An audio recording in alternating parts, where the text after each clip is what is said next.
Orpheus and Eurydice, a myth rewritten and relived. Part 1, The Return of Eurydice.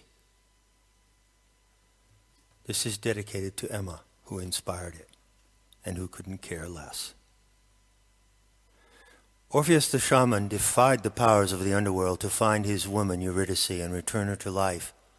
But when he looked back to see if she was following him out of the realm of the dead, he lost her forever. But what if the story ended in a different way?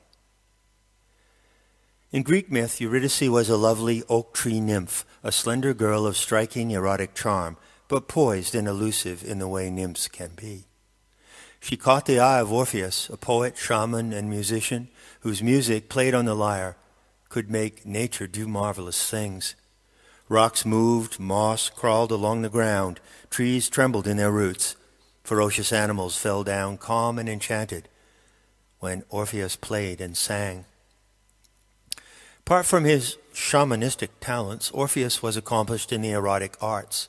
He traveled constantly with an entourage of wanton, sex-crazed witches called Maenads, who danced orgies in wild places, tearing live animals apart and divining with snakes. The Thracian Maenads were the only women in ancient Greece who wore tattoos, marks of prowess usually preserved for male warriors.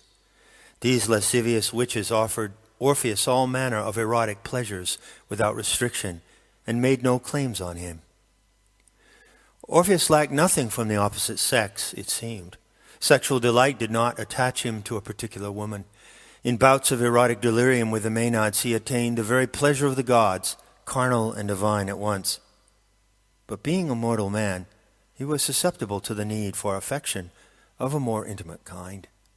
When he saw Eurydice, he felt for the first time the captivating power of mortal love. He, the enchanter, was enchanted by her sexual innocence. Their delight was mutual, and love erupted vivaciously from their pleasure. In no time at all, Orpheus fixed all his desire on Eurydice. He wanted her and her alone.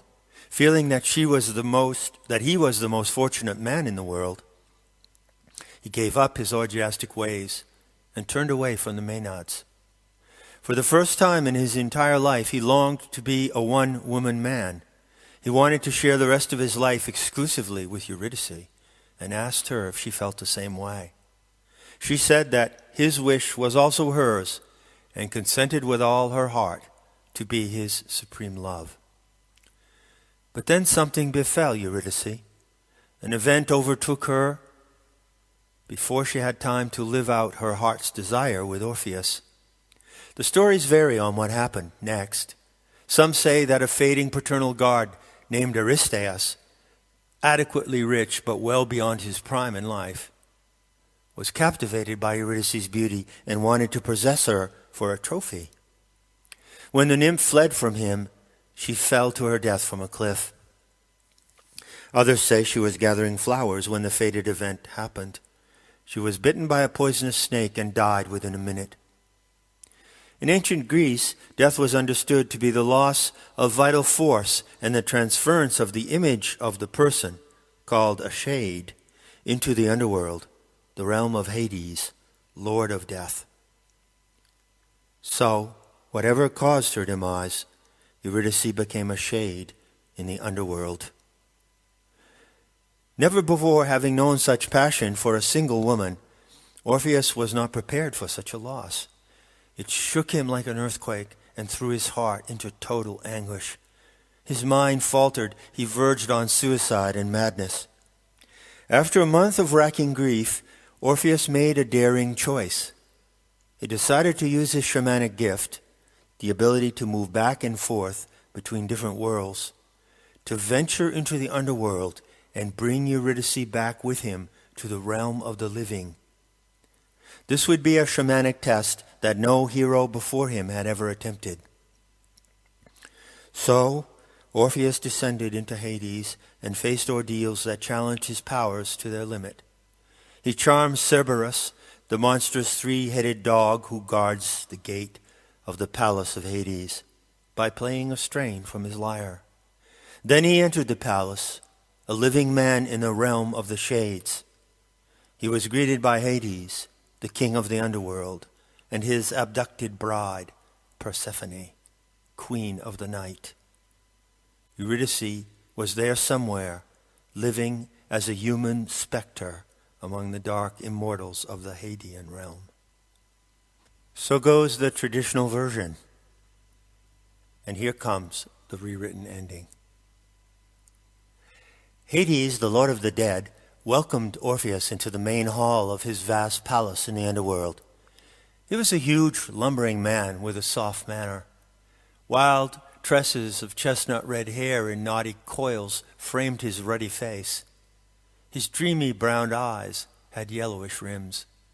The king was polite and congenial with Orpheus. He confessed amazement that the shaman had overcome the trials required for a mortal to pass alive into the zone of death. After such formalities typical of court life everywhere, the moment came for Hades to present Orpheus with the object of his quest, the shade of his woman, Eurydice. With a casual snap of his fingers, Hades produced the wraith. The shaman gasped at the vapid insubstantiality of her form. She was not the flesh and blood woman Orpheus had known, far from it, but she would become so again once she set foot upon the living earth. At a regal dinner, Orpheus sat at the center of a long banquet table loaded with food and drink. Hades sat opposite to him, to the left, and Persephone to the right, making a formal triangle with the shaman at the peak.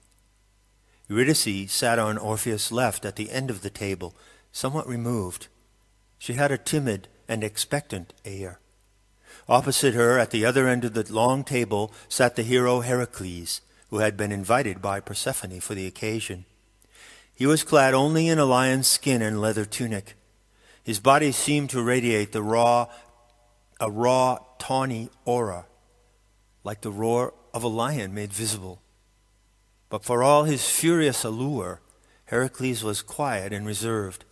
He only spoke with consent from Persephone, signaled by a nod of her regal head. As they feasted and drank, Hades explained to Orpheus the favor he would grant by allowing Eurydice to be restored to life. It was a huge exception, never before granted to anyone. Eurydice sat listening, but did not speak, nor did she touch the sumptuous fare spread on the table. From time to time her eyes caught Orpheus' gaze and held it. It seemed that only her eyes were alive, yet they could not express feeling as living eyes do. They shone with a flat, fluctuating glitter, like hard light glinting on flakes of ice. "In my kingdom, your woman is only a shade," Hades explained. "A wraith, a mortal specter of the ordinary kind, lifeless as a wooden doll. In life she earned no heroic stature, as Heracles did. Here in the world below, she can move in a normal way, and she can listen to what others say. But only heroes like Heracles retain the power of the human voice in my realm. I allow this so that the departed heroes can be consulted by the living from time to comfort and guide those in the world above." He paused, took a long drink of wine, and glanced thoughtfully at Eurydice. "Your woman cannot speak, for a shade has no human voice. She has no weight either, so her footstep makes no sound." The king of the underworld turned his gaze aside at Persephone, who was listening intently to his words. Orpheus caught a glint of complicity in the eye of the ravishing bride of Hades, but he could not detect its meaning. He was close enough to Persephone to hear her breathing in a slow, heavy way that reminded him of a laboring ox. Her breath was a flux of hot and cold, alternating currents. Persephone wore an amber-colored silk tunic decorated with serpents sliding among flowers, and Orpheus fancied that he saw the serpents moving. Her body was laden with silver rings and stone amulets and bracelets of jasper, turquoise, and nacre. Orpheus realized that in that vast hall and the entire realm surrounding it, only he and Persephone were breathing. The shaman sipped discreetly at his wine and turned his attention again to Hades, who resumed his explanation. "No one has ever received such a concession from the Lord of the Dead," Hades announced in a solemn tone. He stressed that Orpheus had one chance and one only to complete his unique mission. Eurydice could return to the world above by following the shaman up the long, winding, pitch-black tunnel that ends at a narrow grotto opening into a flowery field. But if Orpheus were to look back at her, even with a brief glance, he would lose Eurydice forever. The shaman immediately understood and accepted this condition. He turned to the shade of Eurydice and caught her attention with an assenting nod. The poignant expression around her flat, glittering eyes told him that she too understood the explicit terms of their return to the realm of the living. As they drank the after-dinner liquor flavored with opium, conversation seemed to be drawing to a close. But suddenly Persephone gestured to Orpheus with a hand laden with silver and opal rings and cowrie bracelets. In that vast hall, the sound of the tiny shells clicking together echoed like the crash of the ocean on the far shores of the world above. "I would also honor the brave shaman who so loves a woman, exclusive of all others, that he ventured alive into Hades to recover her," Persephone announced in a husky voice. "My king has told you that mortal shades who lack heroic status do not speak in this realm. Eurydice is mute, yes, but not merely because she does not compare to Heracles, and so does not merit the privilege of human expression after death. In death, heroes may still communicate with the living, but no ordinary shade can do the like, for I will not allow it." Persephone turned to Hades and invited his dreamy brown eyes to meet her own. "Indeed, not only do I not allow it," Persephone added, "I do more." Hades nodded his thick-lidded eyes in silent assent. Orpheus thought he detected the hint of an ironic smile on the lips of the Lord of the Dead. "When I last saw the world above," Persephone continued in a pensive tone, "I was picking flowers in a glorious meadow, doing exactly as Eurydice when she was bitten by a venomous serpent. But I did not die. You understand that, Orpheus? I was abducted alive into this nether realm of lifelessness. Although I am the daughter of a goddess, Demeter, and thus of fully divine status myself, I retain the human form that I enjoyed at the moment of my abduction. That is, the mortal form. Can you imagine what it is to be a mortal confined in the land of the dead without having died?" She paused to let Orpheus consider the question. He was totally stunned. True. He was a mortal breathing in the zone of death, and he was not confined to remain there most of the year as Persephone was. His sojourn in Hades was but a short-term tour. The Queen of the Night smiled wistfully at his astonishment. "I was so happy on that day, so pleased just to be a mortal woman, free and young, a maiden on her own, gathering flowers at her leisure. In the upper world I was called Cora because of my dappled complexion. It was said that I emitted a blush of happiness as bright as coral in the sea. but my happiness ended abruptly at the moment of abduction. You see that my complexion has also changed in this world below. Even in my breathing, I must adapt to the weight of this lifeless zone. Peering closely at Persephone's shoulders and arms, Orpheus noticed that her skin seemed to be coated with a dark sheen or a dull sheen of dark oil. For an instant he saw the skin beneath the oil turn a mottled pink, but the effect faded as quickly as it appeared, and Persephone's entire body assumed the color of wood smoke drifting across the disk of the full moon.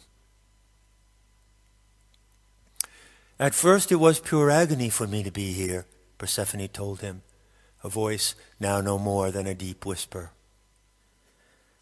I so miss the loveliness of living things, the exquisite formality of nature, and the play of forms, of plants and flowers, insects, serpents, and birds.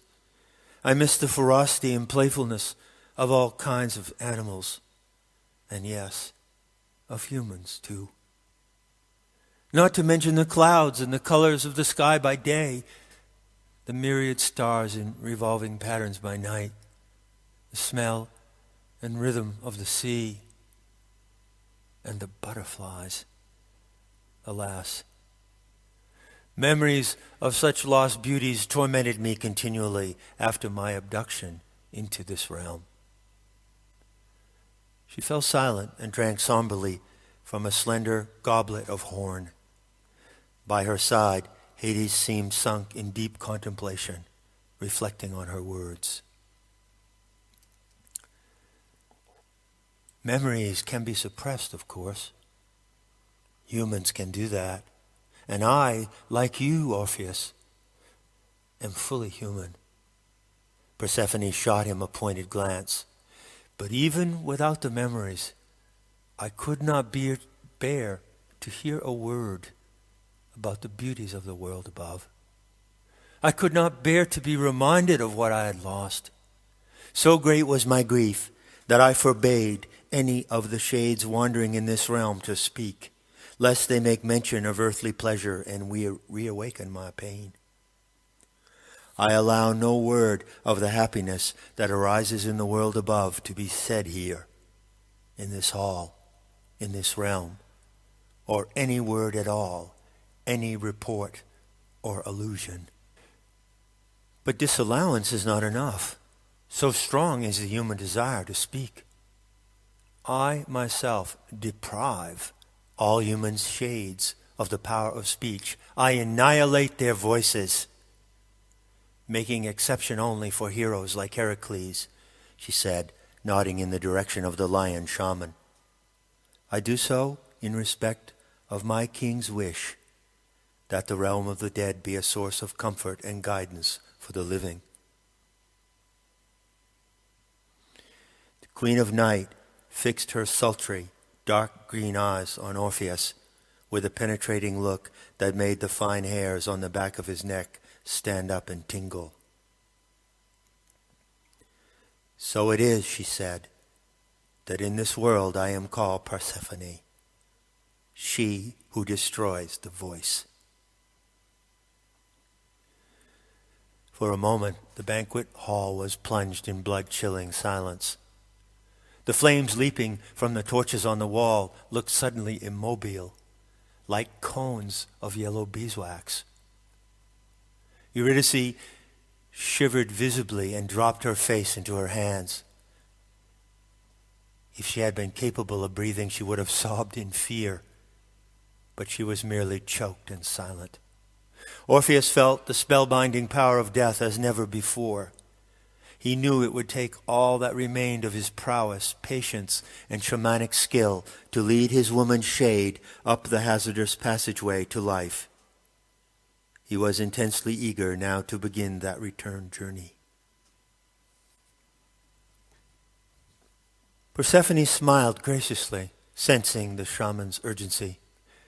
Pressing the tip of her tongue to her lower lip, she laid her jewel-laden hand casually on the wrist of Hades. The king of the underworld has granted you a rare favor, Orpheus, a unique gift never offered to anyone else. It is fitting that the queen of the underworld do the same. Her smile was seductive, full of infernal attraction, but also gentle and reassuring. Orpheus felt himself trembling all over as he listened for what she would say next. As my gift to you, brave shaman and singer of praise, I grant your woman a voice so that she may call to you as she follows you up the pitch-dark tunnel of return. Because she is a shade and has no footfall, you will not hear her steps. Because she has no breath in her form, you will not hear a wisp of breathing, though she is close behind you. She knows that you must not look back for her, but now she can call ahead, to ask you to wait, or to give her directions if needed. With the voice I grant her, Eurydice will be able to reassure you that all is well, that she is safe and sound, preceding closely behind you.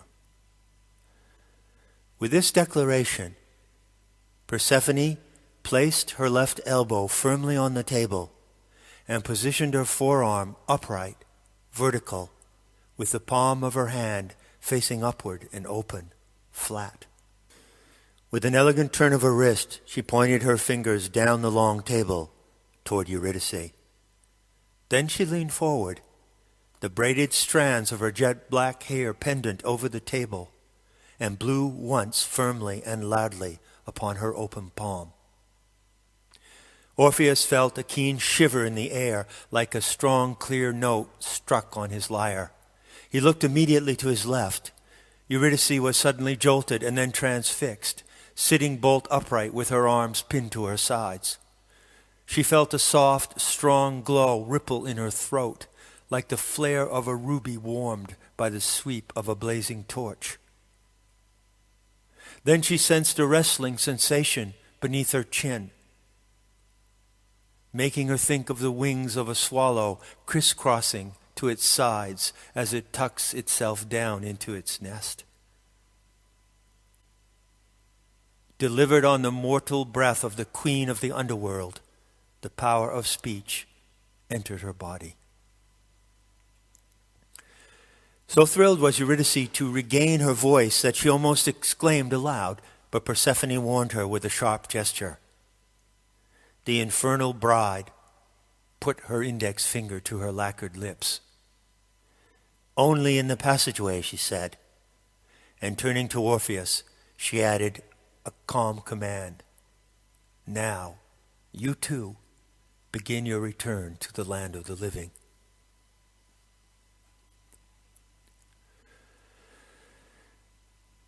Orpheus leads Eurydice up the winding tunnel from Hades toward the realm of the living. It is a long way, hard and precarious, from the dead center of the earth to the hidden grotto that opens on a sunlit meadow. The passageway is narrow and uneven, with gaping holes that plunge away to right and left. The tunnel is cold as ice and pitch dark. After hours of cautious treading, they enter the last stage of the return, with the passageway ascending steeply toward the threshold of the upper world. Orpheus is suddenly jubilant, confident that his high-risk venture into Hades will end in success. Soon he will have his woman with him, living by his side, the woman he desires, to the exclusion of all others, the only woman he has ever so desired.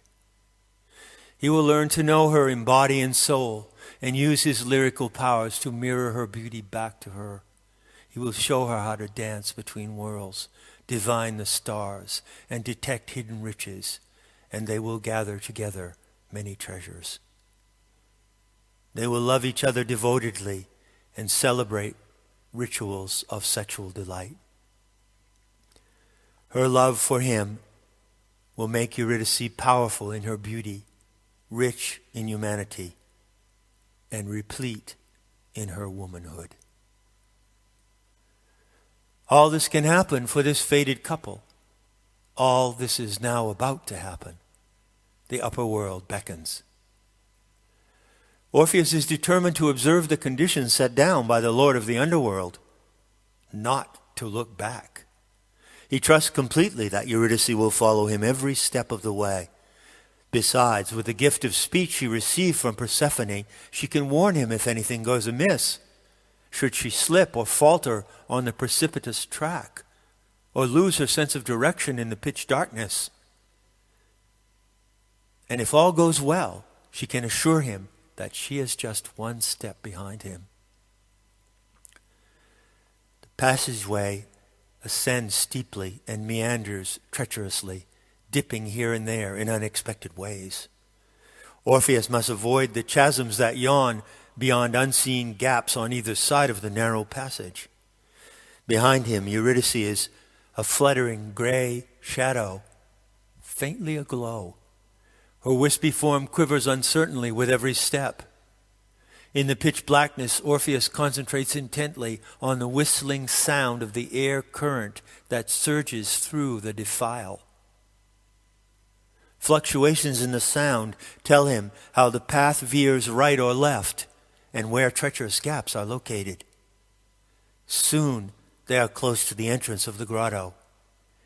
He catches the glint of sunlight bouncing off flecks of mica embedded in the cold rock ahead of them. Back in the dining hall of Hades, Heracles stands and bows, dismissing himself politely. He goes down a corridor to the chamber of oracles to await invocation from those in the world above. Hades and Persephone are alone. They sit like statues, more still and silent than death itself. Their heads are tilted in the same angle, as if they are listening in unison for something. Hades places his hand on Persephone's shoulder to steady her, for he knows that the power of her hearing goes deeper than his. It runs like a green golden vein into the darkest ore of the underworld, and even attains the limits of that world.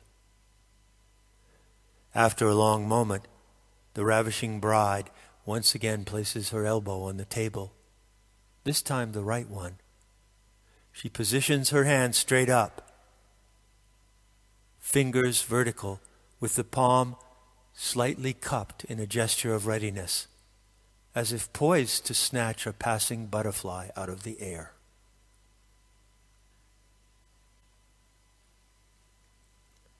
Orpheus now sees the narrow slit of the grotto entrance, and beyond it, a spring meadow rampant with flowers. Remembering that Eurydice, though still a shade, can speak, he calls over his shoulder to her. "Are you there, my woman?" he asks, keeping his gaze straight ahead on the narrow sliver of light, without turning his head, without looking back. "Yes, my love, I am here. I am safe, and I will soon be a living woman embraced in your arms." Eurydice responds, calling ahead in the total blackness. There is a light, cheerful ring in her voice. But Orpheus does not hear a word. In the unexpected silence, his footstep falters. He hesitates and listens intently, but to no avail, for the voice of a shade, devitalized and departed, is caught on the currents that surge in that long, pitch-black defile.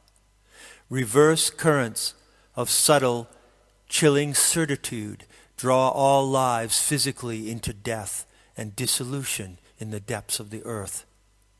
And these same currents draw sound as well.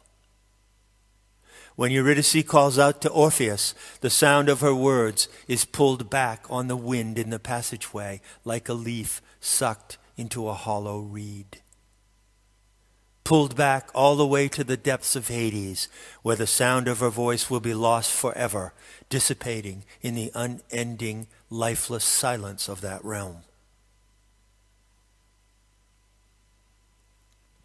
Persephone sits stock still in the dining hall, waiting and listening. She opens her eyes wide as if in shock. The light of her look breaks into fluid streaks like jade seen under running water. Hades gazes lovingly at her long braids and striking profile, his hand still firmly on her shoulder. As she begins to tremble, his hand steadies her entire body. Suddenly, the words Eurydice called out to Orpheus surge on a frigid current into the banquet hall.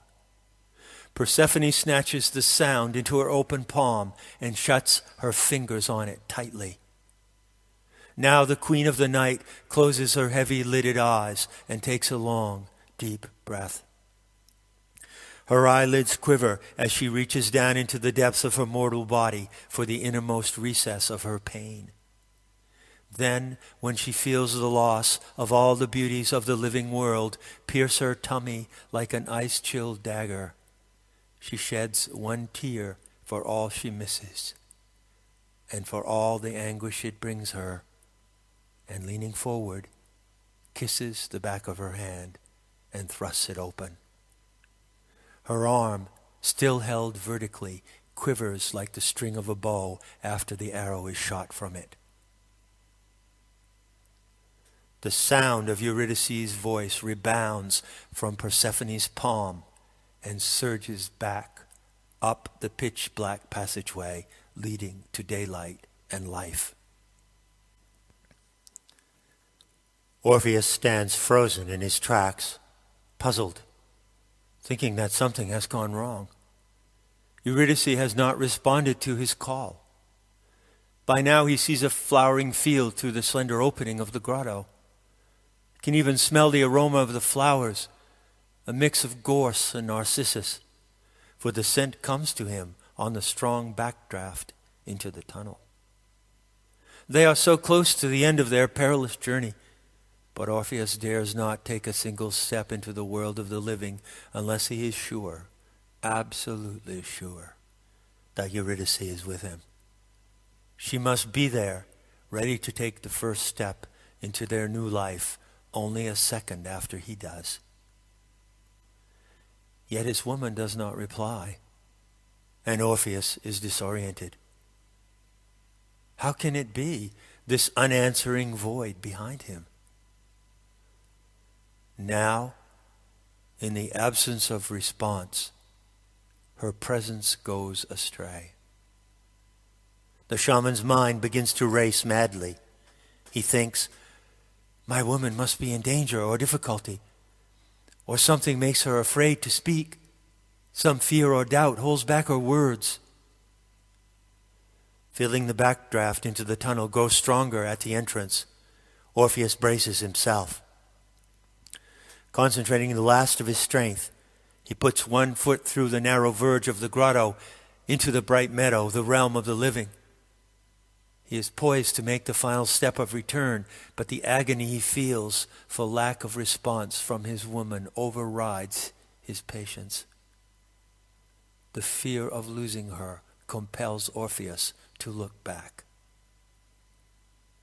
He turns aside just enough to reach around with his arm, teetering precariously on his feet. He senses a grayish form hovering in the current that rushes down the passageway. Orpheus gropes blindly in the blackness with his hand, trying to pull Eurydice safely into his arms. But when he turns a little more, just far enough to catch a fleeting glimpse of her shade, it dissolves before his eyes. A sudden surge out of the depths of the tunnel throws the shaman with limbs awry upon the ground of the meadow.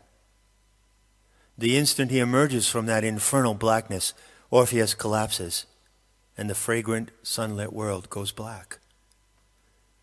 The force that throws him to earth and knocks him unconscious also shattered Eurydice's shade the moment he looked back and tried to reach it.